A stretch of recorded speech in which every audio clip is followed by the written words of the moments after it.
my loves, and welcome to the Horus Heresy, episode 4, one of my favourite books in the entire series, because it deals with one of my absolute favourite legions. I was so excited when this one came out, and I was even more excited to see that Graham McNeill wrote it, because Graham McNeill's one of my favourite of the writers of the Horus Heresy series. Not only that, but Graham's influences are such that he is the perfect writer to be exploring the Slaaneshi side of things, the Emperor's Children side of things. My big fear for this book was that it wouldn't go far enough. There's often a problem with Slaanesh in Games Workshop where they can't present like the full scope of what Slaanesh is about for fear of alienating their demographics. Obviously, it's a universal hobby. It has children in it as well as adults, so it's very difficult to present.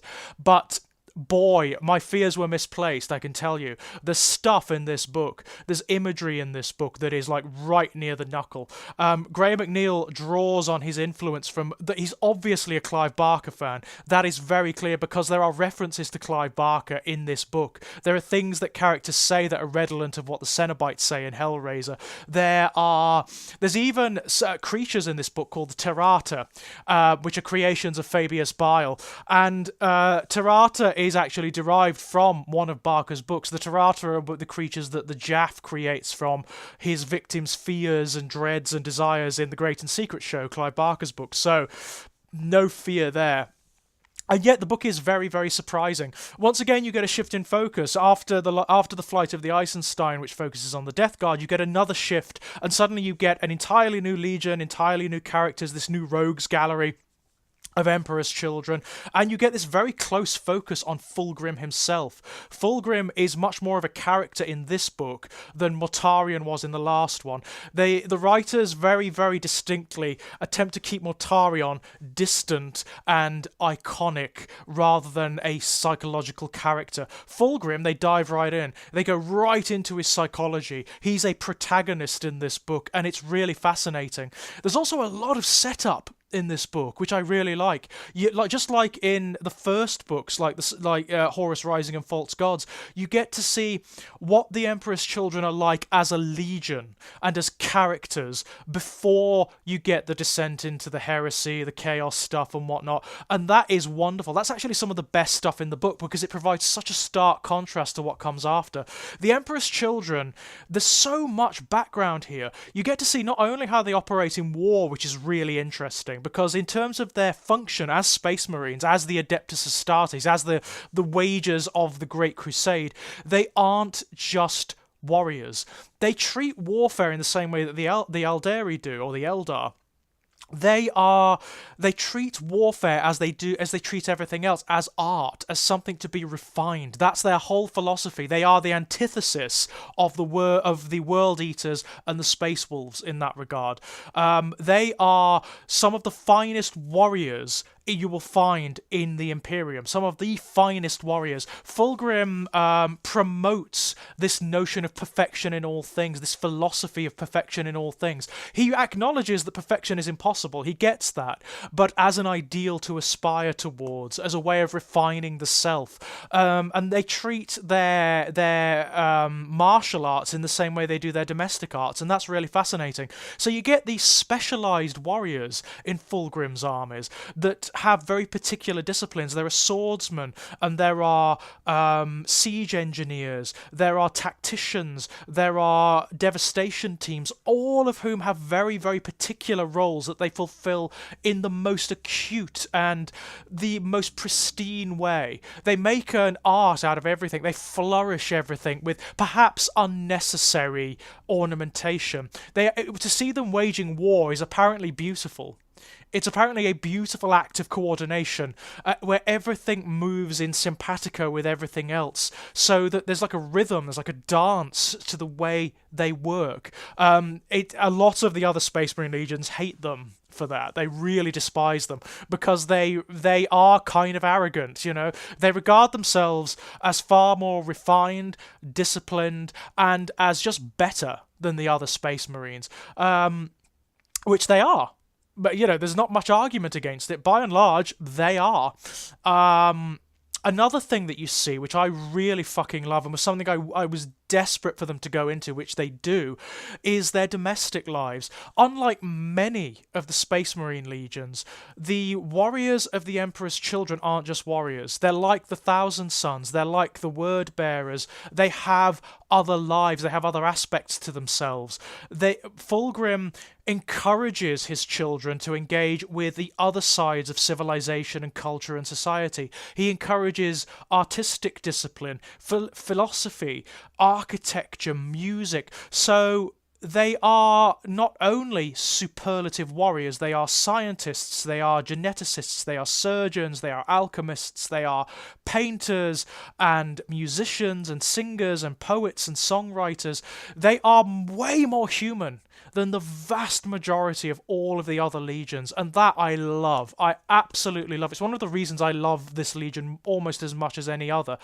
Alongside the Thousand Sons, they are my favourites, the Emperor's Children. But it also it suggests this really wonderful thing, because Fulgrim actually talks about this in the book. He is looking forward. His utopian vision is stronger than perhaps any of the other Primarchs, maybe even than the Emperors. He looks forward to a time when the fighting stops, when his legion can help in the raising of temples and museums and art galleries, when they can actually be creators of civilizations and not just destroyers of them.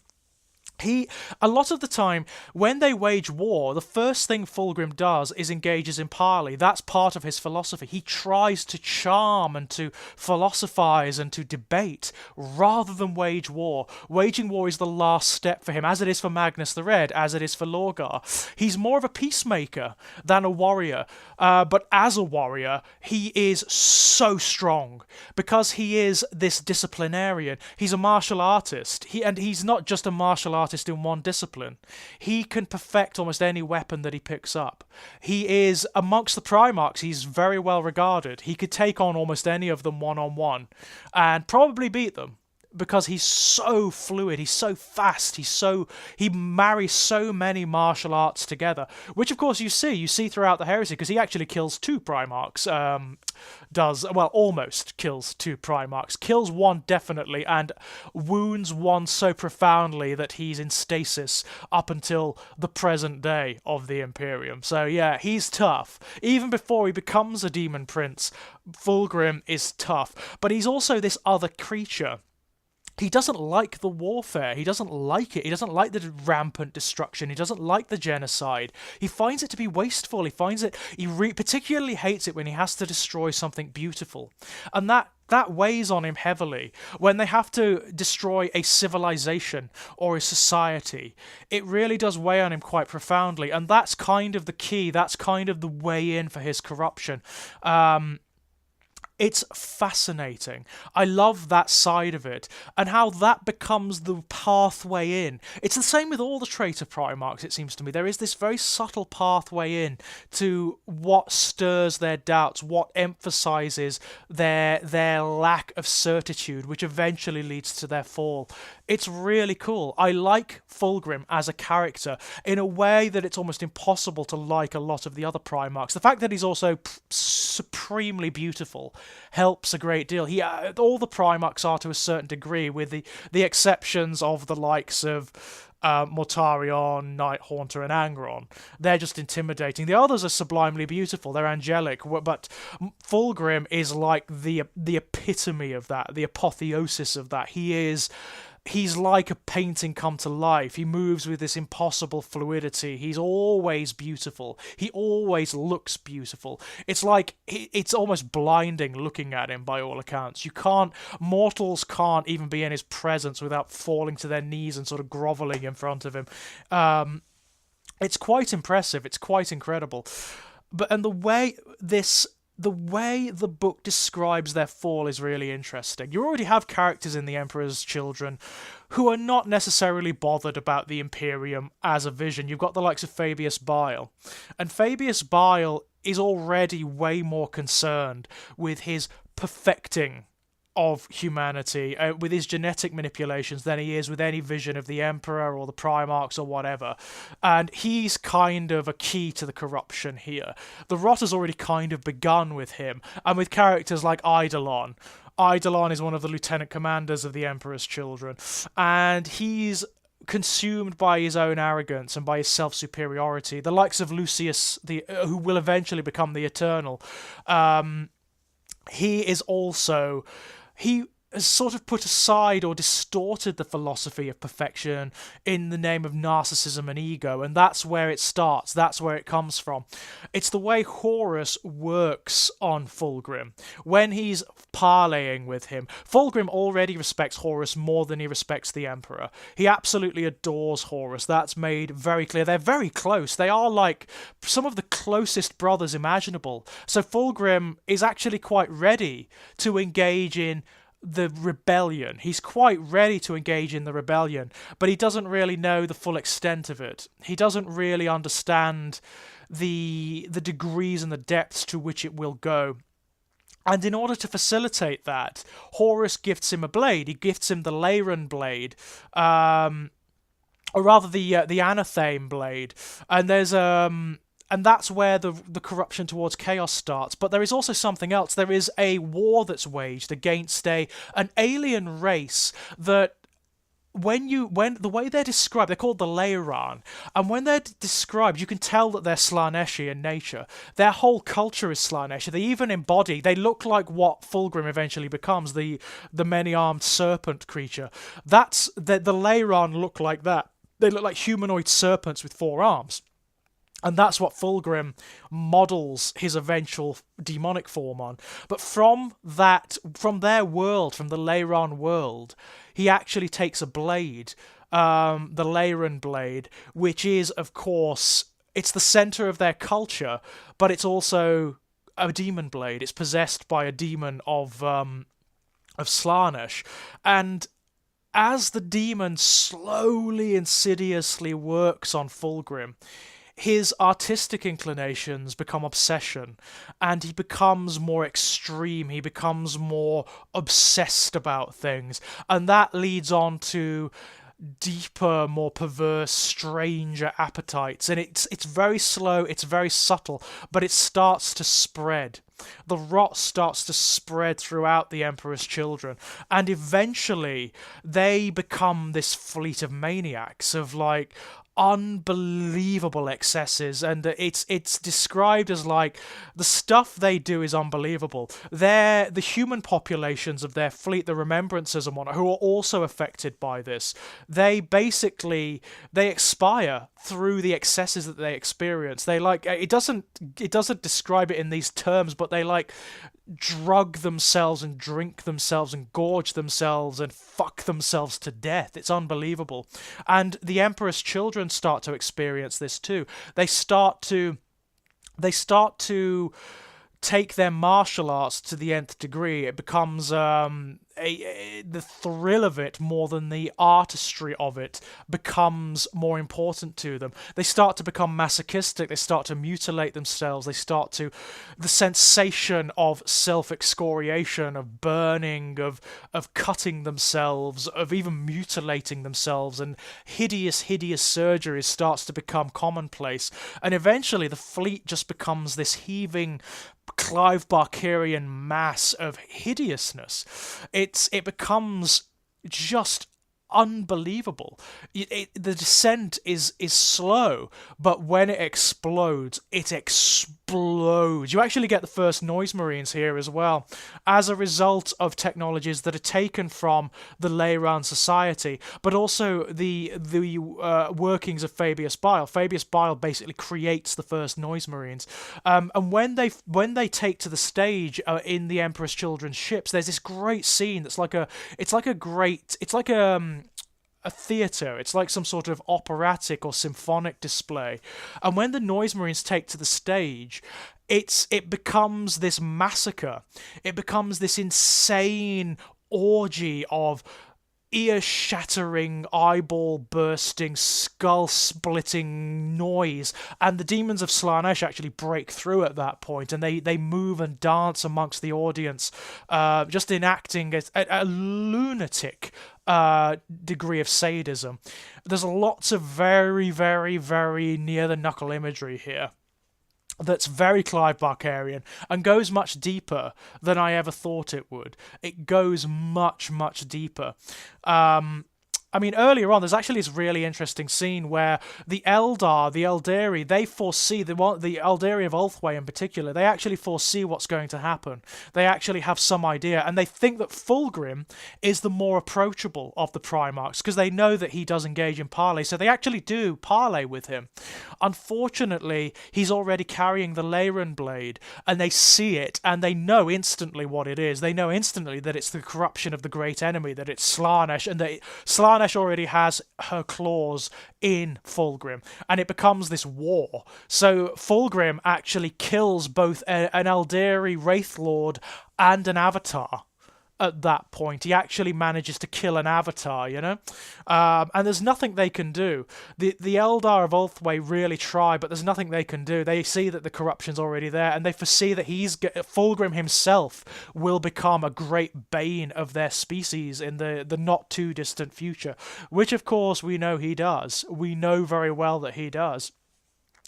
But there's this real madness in Fulgrim at this point. By the end, he's actually fully possessed. The demon... There's this wonderful thing that happens throughout not just this book, but all the books in the Horus Heresy that include the Emperor's Children. There are these literary references, and in the Emperor's Children books, it's Oscar Wilde. There are these Oscar Wildean references and quotes, and even some of the latter stories are even named after Oscar Wilde's own stories. In this book, it's the picture of Dorian Gray. There's a painting that a remembrancer makes of Fulgrim. There's something occult about it. It's almost too perfect. It's Fulgrim to the nth degree. And the demon of the Leyran blade actually does take Fulgrim over. He allows it to during the drop site massacres of Istvan V. And the reason he allows it to is because he is fighting with Ferrus Manus. Now, Ferrus Manus is the Primarch of the Iron Hands, and what's established in this book is that Fulgrim has an incredible relationship with Ferrus Manus, and the Emperor's Children have an incredible relationship with the Iron Hands. They're very close, in the same way that the Thousand Sons and the Word Bearers are, but even closer. They have this incredible relationship, and Fulgrim tries to turn Ferrus Manus and fails.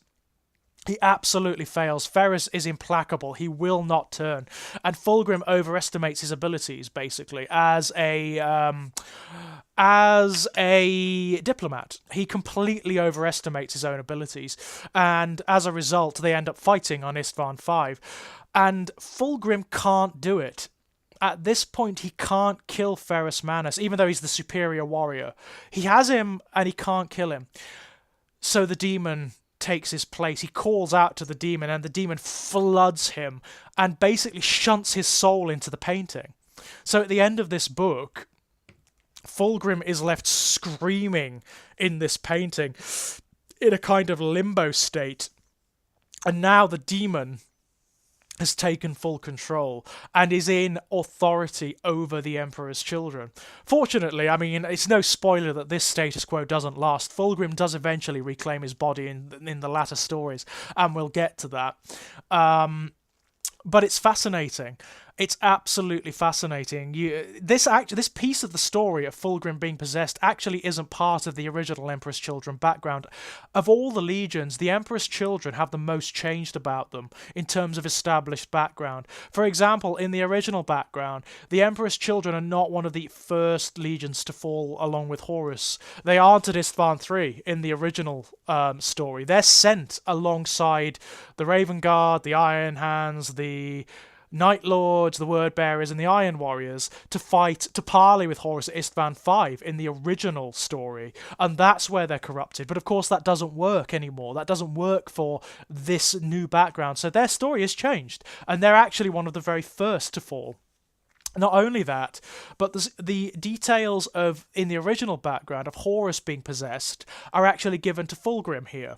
They're shunted over to Fulgrim. He wasn't possessed in the original story, but he is now.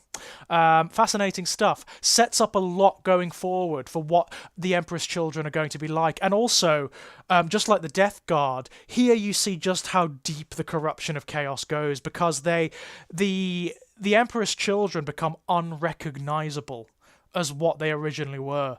By the end of this book, they are this heaving, lunatic, disorganized mass of gibbering nutcases who are all burnt or mutilated or surgically transformed. They look like Cenobites, they're all open and weeping and set with jeweled pins and hooks and whatnot. It's absolutely insane. Even some of the other traitor legions, when they see the Emperor's children and what they become, are put off by them quite profoundly. And they're also one of the legions that embraces chaos in its entirety very early on. Very early on. Their fall starts earlier and ends quicker, or goes to the depths much quicker than some of the others. I mean, some of the others don't even know they're turning to chaos. Like the World Eaters in their books don't even know. When Angron ascends in Betrayer, he doesn't even know who Khorne is. He has no idea who Khorne is. Whereas Fulgrim, because of his experiences with the Slaaneshi demon in the painting, eventually, yes, he knows who and what Slaanesh is. But yeah.